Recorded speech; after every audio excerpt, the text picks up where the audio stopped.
किसान साथियों नमस्कार। स्वागत है आप सभी का आई इंडिया के खास कार्यक्रम खेती किसानी में। साथियों, मौजूदा समय दलहनी फसलों में फ्लावरिंग हो रही है। अरहर में, चना में, मसूर में यह समय कीट रोगों के प्रकोप का विशेष समय माना जाता है। इन फसलों पर कीट रोगों के हमले से कैसे बचा जा सकता है जिससे किसानों को अच्छी फसल प्राप्त हो सके, जैविक विधि से इन पर नियंत्रण पाएं या रासायनिक विधि से इन पर नियंत्रण पाना ज़्यादा बेहतर रहेगा, ऐसी तमाम जानकारियाँ आज हम हासिल करेंगे अपने विशेष मेहमान कृषि विज्ञान केंद्र कटिया के वैज्ञानिक डॉक्टर दयाशंकर श्रीवास्तव जी से।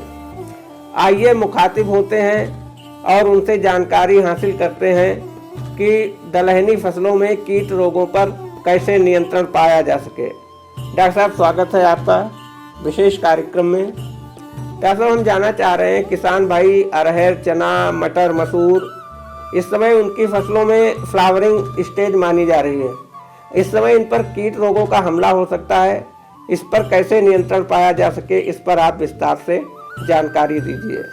जी किसान साथियों, इस समय आप जैसा कि देख सकते होंगे कि अरहर के समय फूल की स्थिति पे है और बहुत सारे कीड़े जो है इसी समय पे जब आपकी फसल उत्पादन का मतलब जब उसमें पैदावार दाने बनने वाली स्थिति होती है, बहुत ही क्रिटिकल स्टेज होती है कि कीड़े और बीमारियों से ऐसी अवस्था पे बचना, क्योंकि इस समय आपके फसल का जो लाभ है इसी स्थिति पे जो है आकलन करेगा कि कीट रोगों को कितना अच्छी तरीके से आप प्रबंधन कर पाते हैं। अरहर की अगर हम बात करें तो इस समय क्या बोलते हैं, आप फलियां बनते समय आप देखेंगे कि रस चूसक कीट जो है क्या बोलते हैं, जो फूलों का भी रस चूसने के लिए रस चूसक कीट आपको बहुत सारे दिखाई देंगे। माहू है आपका जो है, थ्रिप्स हैं, उसमें बहुत सारे जो है रस चूसक कीट जो है इसमें लगते हैं, जिससे कि फूल ही स्टार्टिंग में ही नष्ट हो जाता है। उसके बाद जो है जब आपकी दाने बनने लगेंगी तो उसमें फली बेधक है और उसमें फ्लाई है जो है, वो मक्खी जो है अंडे दे देती है और उससे फलियों में दाने जो है जो खराब हो जाते हैं, यानी अच्छे दाने नहीं उत्पादन हो सकते। तो ये स्टेज बहुत ही महत्वपूर्ण है और इस समय आपको ध्यान देने की आवश्यकता ये है कि जो भी फूल आने से पहले अगर किसी किसान के अभी फूल नहीं आए हैं तो उसमें क्या है कि एक किसी भी आप जैविक अगर यदि आप करना चाहते हैं तो वानस्पतिक कीटनाशक नीम ऑयल का जो है आप एक छिड़काव कर सकते हैं ताकि कीड़े जो है उसमें नहीं आ पाएँ। लेकिन अगर किसी की अवस्थाएं जो है इस समय दाने बनने की स्थिति आ रही है और आपको लग रहा है कि कीट प्रकोप हो रहा है बहुत ज़्यादा, खासतौर से इल्ली, अगर सुंडी जो है, तितलियां जो है रात में मेटिंग करके अंडा दे देती हैं और उसके बाद सुंडी उसमें से बनने लगती है। तो यदि सुंडी की अवस्था 1 स्क्वायर मीटर में 1 से 2 से संख्या से ज़्यादा अगर आपको लग रही है तो आप तभी रासायनिक कीटनाशक के ऊपर जाएं। अगर रासायनिक कीटनाशक अगर आपको प्रयोग करना पड़ रहा है तो स्पाइनोसैड आप यूज़ कर सकते हैं 4 ml 10 लीटर पानी में, या इंडोक्साकार्ब 1 ml प्रति लीटर पानी के हिसाब से आप प्रयोग कर सकते हैं। और कोशिश करेंगी जो है आप इसके लिए HANPV जो एक तरह का वायरस है, हेलिकोवर्पा आर्मीजेरा के लिए जो है स्पेशली बनाया गया है। HANPV का प्रयोग 250 जो लार्वल एक्सट्रैक्ट है जो है आपको अगर यदि आप प्रयोग करते हैं, या 500 लार्वल एक्सट्रैक्ट आप प्रति एकड़ प्रयोग कर लेते हैं तो इससे भी आपको निजात मिलेगी। कोशिश यही करें कि निगरानी बहुत आवश्यक है, क्योंकि फसल पे जो है आपकी इस अवस्था पे निगरानी ही महत्वपूर्ण है कि कितनी जल्दी आप अपने फसल को अपने समझ पाते, स्थिति को भांप पाते हैं। क्योंकि कभी कभी आप देखेंगे जब खेतों में आप मूव करेंगे तो अंडे दे रहे हैं, अंडों की अवस्था देख करके आप जान सकते हैं, या सुंडियों की अवस्था देख के जितनी जल्दी आपको एहसास हो जाएगा और उसके उतना जल्दी आप डिसीजन लेंगे। डिसीजन लेने के पहले ही हम बताते हैं कि फेरोमोन ट्रैप आप इसीलिए लगाएं कि फेरोमोन ट्रैप से आप आकलन हो जाएगा कि तितली कितनी आ रही है। बेहतर तरीका तो ये होता है कि फेरोमोन ट्रैप को हम ज़्यादा से ज़्यादा करके नर तितली को ही हम फांस लें ताकि एग लेइंग ना होने पाए। लेकिन अगर वो देर हो गया है तो आप इन रसायनों का प्रयोग कर सकते हैं। रही बात चने की जो है, तो चने में भी सेम कीड़ा है जो है आपका ज़्यादा प्रकोप करता है, जिसमें कि फली बेधक है जो है, ये बहुत ज़्यादा नुकसान करता है। इसके लिए भी आप हेलिकोवर्पा आर्मीजेरा का एक्सट्रैक्ट जो है HANPV न्यूक्लियस पॉलीहेड्रेट वायरस जो है, आप इसका ये प्रयोग कर सकते हैं। और साथ ही साथ जो है आप नीम ऑयल का भी आप प्रयोग करते रहिए। और यदि आपको इससे स्थितियां काफ़ी ज़्यादा बढ़ गई हैं, काफ़ी प्रकोप ज़्यादा हो गया है, तो आप रसायन का प्रयोग जो है अगर आपको करना है तो आप स्पाइनोसाइड का भी एंडोक्साकार्ब का प्रयोग कर सकते हैं।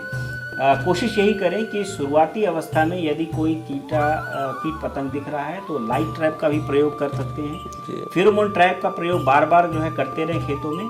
और साथ ही साथ जो है कुछ कीड़े, कटवे कीट भी होते हैं, कभी कभी जो है कुछ कीड़े काट भी देते हैं फसलों को, तो उसके लिए भी क्या करना है कि रात में घास का ढेर जो है यदि आप रख देंगे तो उसमें कुछ कीड़े जो है अपने अंडे दे देते हैं या अपनी अवस्थाएं उसमें कर देते हैं। सुबह आप उसको जो है ढेर को उठा करके गड्ढे में दबा सकते हैं। ऐसे भी कीटों पे आप नियंत्रण पा सकते हैं। साथ ही साथ क्या बोलते हैं, आपको यदि शाम के समय खेतों में थोड़ा धुआं करते हैं तो इससे भी आपको निजात मिल सकती है। कोशिश यही करें कि खेत की साफ सफाई रखें और खरपतवार जमा ना हो दे, क्योंकि खरपतवार पे ही अंडे आते हैं। और यदि कीटनाशी प्रयोग आप कर रहे हैं तो किनारे पहले करें, खेतों के किनारे किनारे आपको स्प्रे करना है। साथ ही साथ जो खरपतवार यदि हैं तो खरपतवार पे भी करना है, क्योंकि उनकी अवस्थाएं उस पर रहती है। इससे आपको जो है निजात मिल जाएगी। यही प्रक्रिया आपको मसूर के फसल में भी करनी है। तो उसमें खास तौर से रस चूसक कीट जो है, माहू वगैरह काफ़ी ज़्यादा नुकसान करते हैं। तो नीम ऑयल से आप इसी तरीके से आप इसको प्रबंधन कर सकते हैं।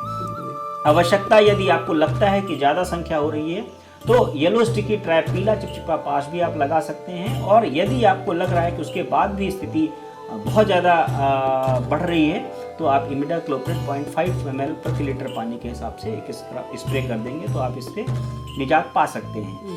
फली बेधक की यदि समस्या आती है तो उसमें भी आप वही ऊपर बताए गए उपाय को कर सकते हैं। एक बात आती है किसान साथियों को दलहनी फसलों में उकठा रोग प्रबंधन के लिए कि उकठा समस्या लग जाती है। तो मैं आपको बताना चाहूँगा कि उकठा रोग के लिए खड़ी फसल पे कोई आपको बहुत ही अच्छे परिणाम नहीं मिलेंगे। इसके लिए आपकी पहले ही आपका, इसीलिए बार बार कहा जाता है बीज शोधन एवं भूमि शोधन। जिन किसान साथियों ने बीज शोधन, भूमि शोधन जैविक विधि से ट्राइकोडर्मा, सुडोमोनास से अगर आपने किया है और भूमि उपचार भी आपने किया हुआ तो आपके खेतों में नहीं लगेगा।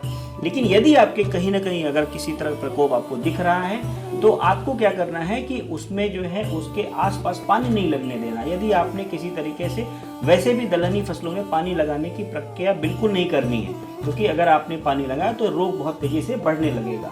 तो आपको क्या करना है, उस पौधे को, यदि कोई पौधा सूख रहा है तो उसको घेरा बना करके किनारे आइसोलेट कर देना है और उसका पानी दूसरे की जगह पे नहीं जाने पाए।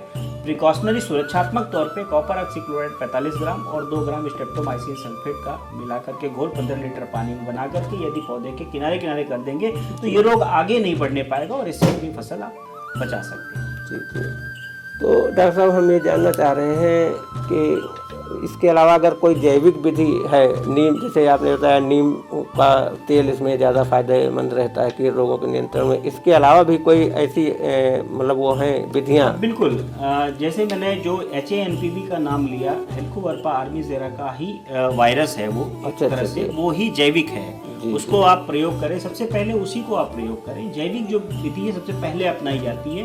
उसके बाद पहले आप कोशिश करें यांत्रिक विधियों को अपनाने की, जैसे कि क्या बोलते हैं पीला चिपचिपा पास लगाना है या चिड़िया का अड्डा लगाना है। चिड़िया का अड्डा जब आप लगाते हैं तो उसमें भी क्या है, बहुत सारे जो पक्षी आते हैं वो सुबह सुंडियों को जो है उठा नुकसान मतलब खत्म कर देते हैं, आहार बना लेते हैं। तो उससे भी आपका नियंत्रण होता है। यानी यांत्रिकी विधियाँ पहले, सबसे पहले इसीलिए एकीकृत नाशी जो प्रबंधन में कहा जाता है कि कल्चरल प्रैक्टिसेस सब शुरू से में हम पहले खेत को अदला बदली करते रहे, यानी जिस फसल में आपने दलहन नहीं लगाई उसमें नहीं लगाना है, फसल चक्र अपनाना है। साथ ही साथ खेत की साफ सफाई रखनी है। साफ सफाई रखने के बाद कुछ यांत्रिक विधियों को अपनाना है, जैसे yellow sticky trap, blue sticky trap, light trap, pheromone trap और बर्ड पर्चर, चिड़िया का अड्डा वगैरह। और उसके बाद फिर हम जैविक विधियों पे आते हैं। जैविक में अगर हम वानस्पतिक में ले लें तो नीम का प्रयोग कर सकते हैं, और अगर आप जैविक में जाएंगे तो NPV आपके लिए वायरस के एक तरह से है, और साथ ही साथ बिवेरिया का भी आप प्रयोग कर सकते हैं। और जो जड़ों में क्या बोलते हैं, ज़मीन के अंदर जो आपको करना है उसमें आप बिवेरिया और मेटाराइजियम दोनों का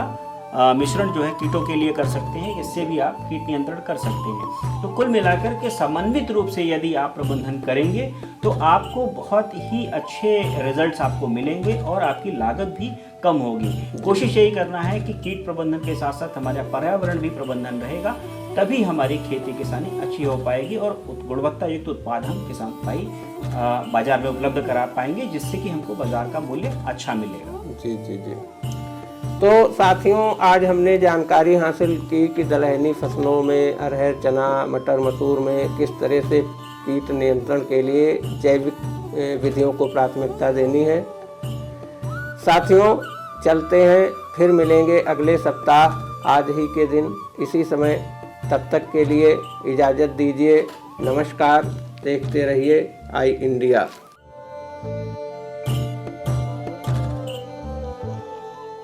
स्टडी आईएएस लखनऊ में ही सिविल सेवा की तैयारी के लिए एक बेस्ट फैकल्टी के साथ एक मॉडर्न कैंपस उपलब्ध करा रहा है। अब स्टूडेंट 12वीं के बाद ही आईएएस और पीसीएस की तैयारी कर सकते हैं।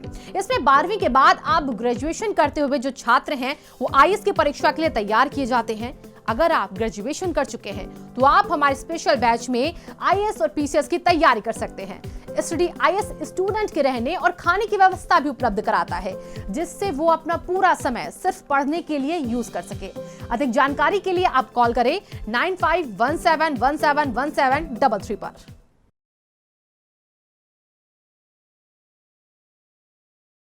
खबर आपकी, नजर हमारी। देखते रहिए आई इंडिया।